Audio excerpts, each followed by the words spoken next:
দেখতে দেখতে কিন্তু কোরবানির ঈদ চলে আসছে, আর কোরবানির ঈদে এরকমের কাবাব না হলে একটুও কিন্তু ভালো লাগে না।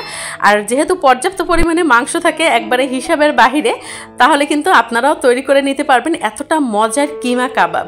আর কিমা কাবাব খেতে কিন্তু বেশ ভালো লাগে। বাসায় থাকা উপকরণ দিয়ে কিন্তু আপনারা খুব মজা করে এই কিমা কাবাবটি বানিয়ে নিতে পারবেন। কুরবানি আসলে কিন্তু বাচ্চাদের একটাই আবদার থাকে, মা সেই যে কাবাবটা তৈরি করেছিলে না সেটা আবার তৈরি করে দিবে। তো অনেক ভালো লাগে খেতে। আপনারা কিন্তু এভাবে বানিয়ে ফ্রিজে সংরক্ষণও করতে পারবেন। আশা করছি আপনাদের কাছে রেসিপিটি ভালো লাগবে। না টেনে সম্পূর্ণ ভিডিওটি দেখবেন। দেখে ভালো লাগলে প্লিজ লাইক কমেন্ট করে চ্যানেলটি সাবস্ক্রাইব করে পাশে থাকবেন। এখানে আমি প্রায় 1.5 কেজির মতো গরুর মাংসর কিমা নিয়ে নিয়েছি। এখানে কিন্তু তেল চর্বি সহ মাংস ছোট ছোট পিস করে কুচি করে নিয়েছি, দেখেই বুঝতে পারছেন। আর এখন একটা ব্লেন্ডারের মধ্যে দিয়ে দিয়েছি। ব্লেন্ডারে দিয়ে এখন কিমা করে নিব। আসলে যাদের ব্লেন্ডারটা একটু দুর্বল তারা মানে এভাবে কিমা নাও করতে পারেন, আপনারা শিল্পাটায় বেটেও করতে পারেন, আবার কিনেও নিতে পারেন। কিমা কিন্তু এখন সুপার শপগুলোতে মানে হরহামেশাই কিনতে পাওয়া যায়। তো আমি কিন্তু এখানে এই যে দেখতে পাচ্ছেন কিমা তৈরি করে নিয়েছি। ব্লেন্ডার থাকলে কিন্তু অনেকটা সহজ হয়ে যায়। দেখে বুঝতে পারছেন কিমাগুলো কিন্তু একেবারে পারফেক্ট হয়েছে। তো এখন দিয়ে দিচ্ছি একে একে করে মশলা। কাবাব মশলা দিয়ে দিলাম 1.5 চামচের মতো। মরিচের গুঁড়া দিয়ে দিয়েছি 1 চামচ। আপনারা যেরকম ঝাল খাবেন সেরকমের দিয়ে নেবেন। আর স্বাদ মতো লবণ দিয়ে দিয়েছি। গোলমরিচ ক্রাশ করে দিচ্ছি। আপনারা আপনাদের পরিমাণ মতো গোলমরিচের গুঁড়াটা দিবেন। গোলমরিচের গুঁড়া না দিলে কিন্তু খেতে ভালো লাগবে না। গোলমরিচের ফ্লেভারটাই কিন্তু বেশ ভালো লাগে। আর এখানে দিয়ে দিয়েছি মরিচ কুচি, পুদিনা পাতা কুচি, আদা রসুন বাটা দিয়ে দিয়েছি, আর জিরা বাটা দিয়ে দিয়েছি। আর এখানে 1 ফালি লেবু নিয়ে নিয়েছি, সেই লেবুর রসটাই দিয়ে দিচ্ছি। আমি কাগজি লেবু নিয়ে নিয়েছি, ফ্লেভারটা বেশ সুন্দর আসে। কাগজি লেবুর কারণে কিন্তু স্বাদটা অনেকটা বেড়ে যায়।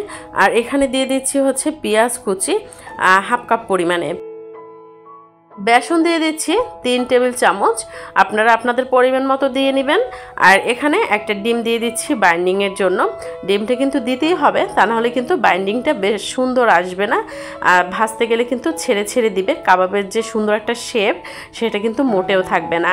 আর এখন সব কিছু দিয়ে হাতের সাহায্যে বেশ ভালো করে কিছুটা সময় ধরে আস্তে ধীরে এরকমের মেখে নিতে হবে, যাতে সব মশলা তারপরে বেসন ডিম সমস্ত জায়গাটায় সুন্দরভাবে সমানভাবে পৌঁছে যায়। একটু সময় নিয়ে আস্তে ধীরে এভাবে আপনারা হাতের সাহায্যে সুন্দর করে মেখে নেবেন, তাহলে কিন্তু খেতে বেশ ভালো লাগবে।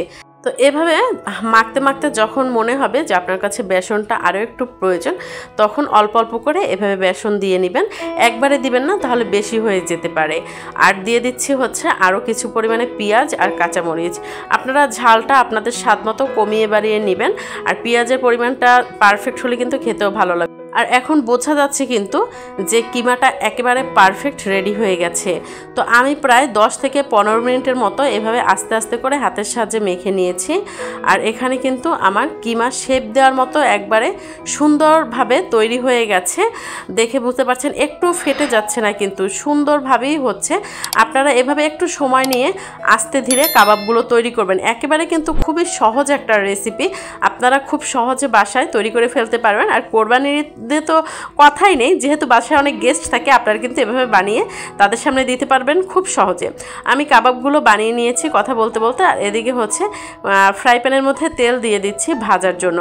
আপনারা ডুবো তেলে ভাজতে পারেন, আর আমি সবসময় একটু চেষ্টা করি ভাজা পড়া একটু কম তেলে ভাজতে। আসলে আমার কাছে ভালো লাগে, এটা কৃপণতা না কি সেটা জানি না, আমার কাছে একটু কম তেলে ভাজতেই বেশি ভালো লাগে। তো কথা বলতে বলতে আমি কিন্তু ভাজা শুরু করে দিয়েছি। মিডিয়াম হিটে চুলাটা রেখেছি। যদি আপনারা চুলাটা বেশি তাপে ভাজেন, তাহলে উপরটা কালো হয়ে যাবে, ভিতরটা কিন্তু কাঁচা থেকে যাবে। এভাবে আস্তে আস্তে করে উল্টে পাল্টে একটু সময় নিয়ে ভাজবেন।